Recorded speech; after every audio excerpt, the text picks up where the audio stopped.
غزہ میں بھوکو افلاس کا راج، اسرائیل کی ہٹ درمی برقرار۔ غزہ میں مستقل جنگ بندی کے بجائے صرف چند گھنٹے حملے روکنے کا اعلان۔ مصر سے امدادی سامان کے ٹرک غزہ میں داخل۔ المواسی، دیر البلا اور غزہ سٹی میں روزانہ صبح 10 سے شام 8 بجے تک حملوں میں وقفہ کیا گیا۔ اسرائیلی فوج نے اٹلی سے جانے والے امدادی سامان کے جہاز پر قبضہ کر کے سوار لوگوں کو گرفتار کر لیا۔ فرانس سے منتخب یورپین پارلیمنٹ کے رکن ایما فریریو بھی امدادی جہاز پر سوار تھے۔ متحدہ عرب امارات اور اردن نے امداد کی فضائی ترسیل شروع کر دی۔ ورلڈ فوڈ پروگرام کے ترجمان نے بتایا غزہ میں 5 لاکھ افراد قحط جیسی صورتحال سے دوچار ہیں۔ امداد کی فراہمی کا واحد حل مستقل جنگ بندی ہے۔ جنگ بندی کے بغیر پوری آبادی تک محفوظ اور مسلسل امداد ممکن نہیں۔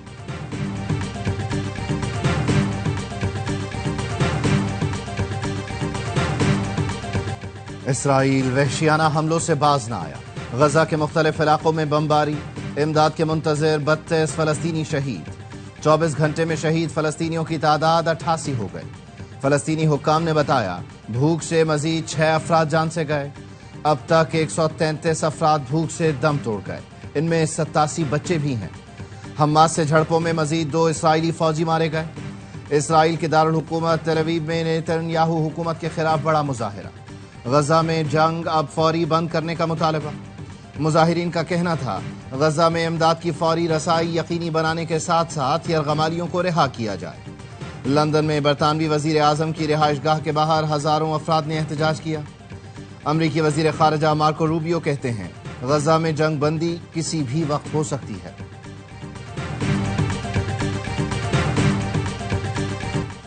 پی ٹی آئی حکومت مزید 6 ماہ رہتی تو پاکستان دیوالیہ ہو جاتا۔ ہم نے ملک کو بچایا۔ ہمارا ہدف پاکستان کو G20 میں شامل کرنا ہے۔ نائب وزیر اعظم اسحاق ڈار کا نیو یارک میں پاکستانی کمیونٹی سے خطاب، کہا کابل میں فیمس کپ آف ٹی کے بعد ملک میں دہشت گردی کی واپسی ہوئی۔ خطرناک مجرموں کو چھوڑ دیا گیا اور کالعدم TTP کے لیے سرحدوں کو کھول دیا گیا۔ پاکستان سفارتی سطح پر متحرک ہے، علاقائی روابط کو فروغ دے رہا ہے۔ افغانستان سے کہا ہے اپنی سرزمین پاکستان کے خلاف استعمال نہ ہونے دیں۔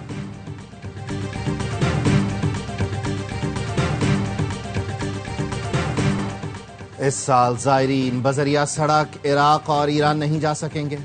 زیارت 40 کے لیے فضائی سفر کی اجازت ہوگی۔ وفاقی وزیر داخلہ محسن نقوی کا کہنا ہے فیصلہ وزارت خارجہ، بلوچستان حکومت اور سیکیورٹی اداروں سے مشاورت کے بعد کیا گیا۔ وزیر اعظم نے زائرین کے لیے پروازوں کی تعداد بڑھانے کی ہدایت کی ہے۔ PIA کا 8 اگست سے 40 کے لیے خصوصی پروازیں چلانے کا اعلان۔ وزیر داخلہ کی وزیر اعظم شہباز شریف سے ملاقات، بلوچستان میں امن و امان کی صورتحال پر بریفنگ دی۔ وزیر اعظم نے گوادر سیف سٹی پر کام شروع کرنے کی ہدایت کر دی۔ راولپنڈی میں جرگے کے حکم پر لڑکی کے قتل کیس میں نیا موڑ۔ مقتولہ کے دوسرے شوہر عثمان نے خود کو پولیس کے حوالے کر دیا، نکاح نامہ بھی سامنے آ گیا۔ مقتولہ صدرہ نے 12 جولائی کو مظفر آباد میں عثمان سے شادی کی تھی۔ عثمان کے والد کا کہنا ہے مقتولہ نے بتایا اس کی شادی زبردستی کرائی جا رہی ہے۔ 40,000 روپے کا بندوبست کر کے میں عدالت لے گیا۔ نکاح کے 4 دن بعد 10 لوگ اسلحہ سمیت گھر میں داخل ہوئے اور ہمیں دھمکیاں دیں۔ جرگے کے سربراہ عصمت اللہ کی ہوائی فائرنگ کی ویڈیو سامنے آ گئی۔ پولیس ذرائع کا کہنا ہے مقتولہ صدرہ کی نماز جنازہ بھی عصمت اللہ نے گھر میں پڑھائی تھی۔ صدرہ کے قتل کے الزام میں 9 افراد کو گرفتار کیا گیا۔ گرفتار گورکن کا پولیس کو بیان، کہا قبر تیار کرنے کے لیے قبرستان کمیٹی کے ممبر گل بادشاہ نے فون پر ہدایت دی۔ گل بادشاہ نے 1 گھنٹے میں قبر تیار کرنے کا کہا۔ علاقہ مجسٹریٹ کے حکم پر مقتولہ کی قبر کشائی کل کی جائے گی۔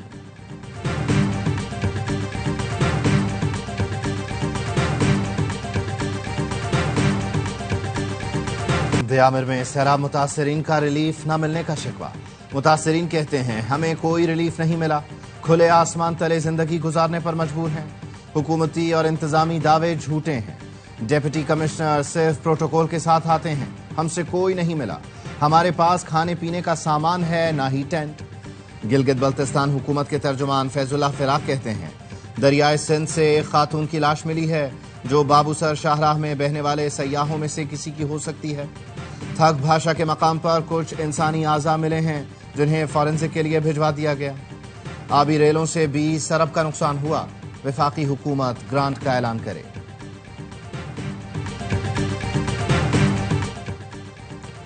دریائے سندھ میں پانی کی سطح بلند ہونے لگی، لیا کے درجنوں دیہات زیر آب آ گئے۔ تونسا پل کے گائیڈ بند کا شگاف پر کرنے کے لیے لائی گئی مشینری دریا برد ہو گئی۔ ملک میں سیلابی صورتحال تو بلوچستان کے نہروں میں پانی کی شدید قلت سے کسان پریشان۔ زمیندار ایسوسی ایشن بلوچستان کا کہنا ہے دریائے سندھ سے نکلنے والی کیتھر کینال میں پانی کی کمی کے باعث تحصیل گنداخا کے نہروں میں پانی کی شدید قلت پیدا ہونے لگی۔ دھان کے لیے کاشت کی گئی پنیری خشک ہونے سے کسانوں کے مالی نقصان کا اندیشہ۔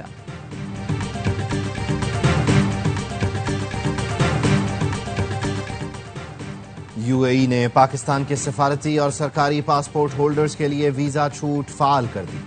نائب وزیر اعظم اسحاق ڈار نے بتایا یو اے ای کے نائب وزیر اعظم شیخ عبداللہ بن زید ال نہیان سے گزشتہ دنوں ملاقات ہوئی۔ برادر ملکوں کے درمیان سفارتی اور سرکاری پاسپورٹس پر باہمی ویزا چھوٹ پر اتفاق ہوا۔ ایم او یو پر دستخط کے 30 دن بعد ویزا چھوٹ نافذ العمل ہو جائے گی۔ اسی نوعیت کی باہمی سہولت یو اے ای کے شہریوں کے لیے بھی پاکستانی ہوائی اڈوں پر نافذ کر دی گئی۔ میریان میں دہشت گردوں کی موجودگی پر پولیس ریڈ الرٹ ہے۔ آر پی او بنو سجاد خان کا کہنا ہے دہشت گردوں کے خلاف پولیس اور سیکیورٹی اداروں کا مشترکہ آپریشن کیا جائے گا۔ دہشت گردوں نے بسیا خیل اور بکا خیل تھانے پر حملے کیے جو ناکام بنا دیے۔ دہشت گردوں کا اڑا گیا ڈرون انہی پر گر گیا۔ دہشت گردوں نے ڈرون اڑایا، پولیس نے سسٹم جام کر دیا۔ متعدد دہشت گردوں کے زخمی ہونے کی اطلاعات ہیں۔ ڈی پی او بنو سلیم عباس کلاچی نے آر وائی نیوز کو بتایا 200 سے زائد خوارج تھانہ میریان کی حدود میں موجود ہیں۔ خارجی دہشت گرد بچوں کو ڈھال بنانے کی کوشش کرتے ہیں۔ سی پیک کا پہلا مرحلہ کامیابی سے مکمل۔ دوسرے مرحلے میں صنعتی تعاون، زراعت، آئی ٹی اور سماجی ترقی پر توجہ ہے۔ وفاقی وزیر برائے منصوبہ بندی و ترقی احسن اقبال سے چین کے سفیر جیانگ زائڈونگ کی ملاقات۔ احسن اقبال نے کہا سی پیک کو وسطی ایشیا سے جوڑنا خطے میں اقتصادی استحکام کا ذریعہ ہوگا۔ سی پیک منصوبوں کی سیکیورٹی بہتر بنانے کے لیے حکومت نے اقدامات کیے ہیں۔ گوادر اور گرد و نواح میں معدنیات کے شعبے میں بے شمار مواقع ہیں۔ پاکستان اسپیس سینٹر کا قیام قومی اہمیت کا حامل ہے۔ منصوبہ جلد مکمل کرنے کے لیے چین کلیدی کردار ادا کرے گا۔ چینی سفیر نے کہا پاک چین تعاون آنے والے برسوں میں مزید وسعت اختیار کرے گا۔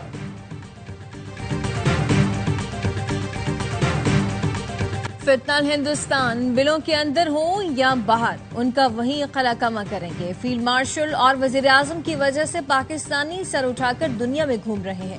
ترکی ہو یا روس، اوورسیز پاکستانیوں کو عزت کی نگاہ سے دیکھا جا رہا ہے۔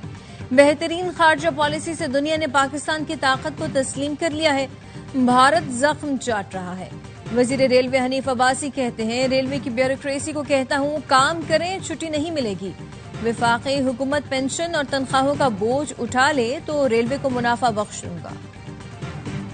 ایس پی آر کا جی سی یونیورسٹی لاہور کا دورہ، طلباء کا جذبہ دید میں قومی جذبے سے لبریز ملی نغمے کا شاندار مظاہرہ۔ لیفٹیننٹ جنرل احمد شریف کی آمد پر فضا پاک فوج کے حق میں نعروں سے گونج اٹھی۔ آپریشن بنیاد مرصوص میں کامیابی پر نوجوانوں کا اظہار یکجہتی، طلباء نے پاک فوج کو دل سے سراہا۔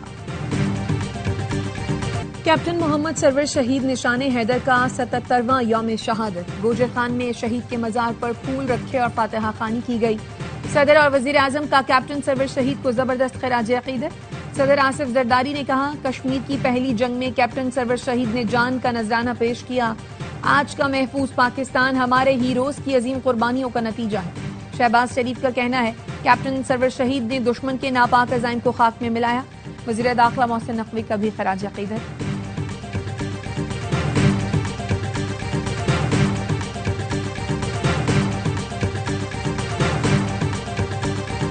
گوادر کے قریب ڈوبنے والی کشتی پر سوار مزید 4 ماہی گیروں کی لاشیں نکال لی گئیں، تعداد 5 ہو گئی۔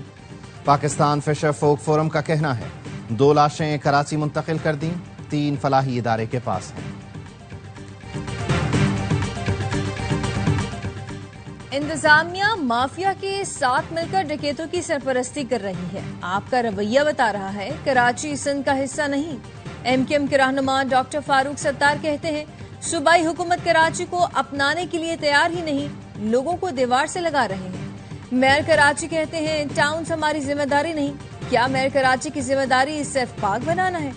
صوبائی وزیر ثقافت ذوالفقار علی شاہ کا رد عمل، کہا فاروق ستار ہر ہفتے تعصب پھیلانے نمودار ہو جاتے ہیں، عوام ایم کیو ایم کو فارغ ترین جماعت سمجھتے ہیں، فاروق ستار نیب ترجمان بننے کے بجائے اپنی وراثتی سیاست کی فکر کریں۔ عالمی بینک کے وفد کا کراچی میں yellow line B R T site office کا دورہ، سندھ کے سینئر وزیر نے منصوبے پر بریفنگ دی۔ شرجیل انعام میمن نے کہا یلو لائن ویژنری منصوبہ ہے جس سے لاکھوں لوگوں کا فائدہ ہوگا۔ منصوبہ شاہراہ نور جہاں سے کورنگی صنعتی ایریا اور لانڈھی تک محیط ہوگا۔ کراچی سرکولر ریلوے اور کراچی تا سکھر ہائی سپیڈ ریل منصوبے پر بھی کام جاری ہے۔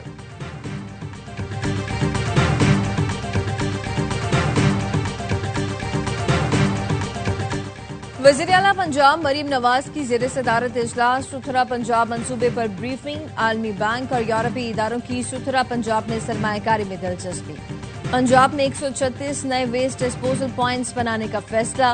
مریم نواز نے کہا صفائی سے متعلق شکایات کا فوری ازالہ کیا جائے، ناقص کارکردگی پر کنٹریکٹرز کو نکالا جائے۔ گورنر پنجاب کا حافظ آباد اور پنڈی بھٹیاں کے سیلاب متاثرین کو فی خاندان 10 لاکھ دینے پر وزیراعلیٰ سے اظہار تشکر۔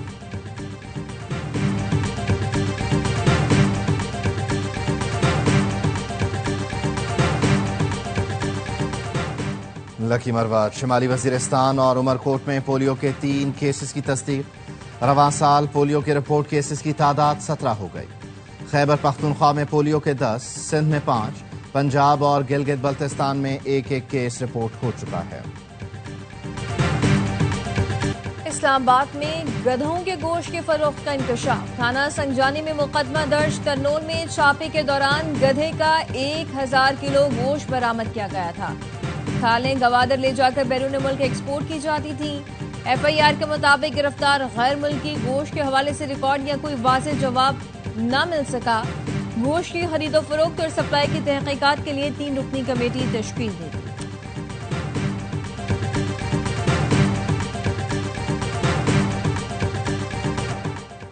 تھائی لینڈ اور کمبوڈیا نے جنگ بندی کے لیے مذاکرات پر اتفاق کر لیا۔ دونوں ملکوں کے وزرائے اعظم کل ملیشیا میں جنگ بندی پر بات چیت کریں گے۔ صدر ٹرمپ کی مداخلت پر تھائی اور کمبوڈین قیادت کا فوری مذاکرات پر آمادگی کا اعلان۔ تھائی قائم مقام وزیر اعظم اور کمبوڈین وزیر اعظم کل کوالالمپور اجلاس میں شریک ہوں گے۔ امریکی صدر نے سوشل میڈیا پر لکھا تھائی لینڈ اور کمبوڈیا کے درمیان جھڑپوں نے پاک بھارت تنازع کی شدت سے یاد دلا دی، جس کو بالآخر کامیابی سے روک دیا گیا تھا۔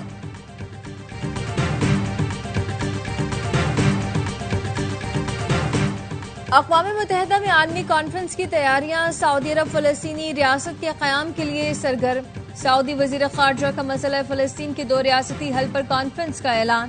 کانفرنس 28 اور 29 جولائی کو نیو یارک میں ہوگی۔ سعودی وزیر خارجہ فیصل بن فرحان کہتے ہیں 2 ریاستی کانفرنس فلسطین پر ہمارے دیرینہ موقف کے مطابق ہے۔ کانفرنس سے عالمی قراردادوں پر عمل درآمد کی راہ ہموار ہوگی۔ سعودی قیادت مشرق وسطی میں دیرپا امن کے لیے کوششیں کر رہی ہے۔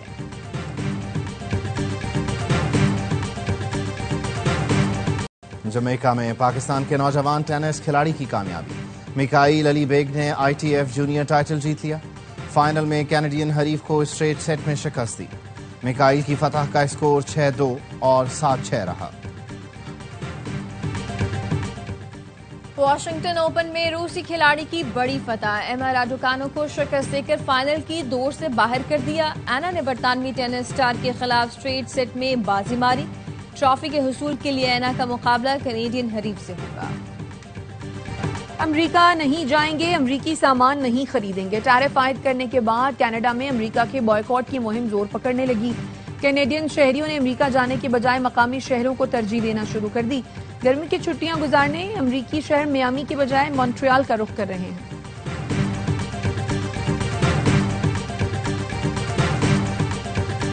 اور chairman P C B Mohsin Naqvi نے ایشیا کپ کے شیڈیول کا اعلان کیا تو بھارت نے زہر اگلنا شروع کر دیا۔ صحافی، کرکٹرز اور ارکان پارلیمنٹ نے اپنی ہی حکومت کو آڑے ہاتھوں لیا۔ سابق کپتان اظہر الدین نے کہا بھارت پاکستان سے باہمی سیریز نہیں کھیلتا تو ہر قسم کی کرکٹ کا بائیکاٹ کرنا چاہیے۔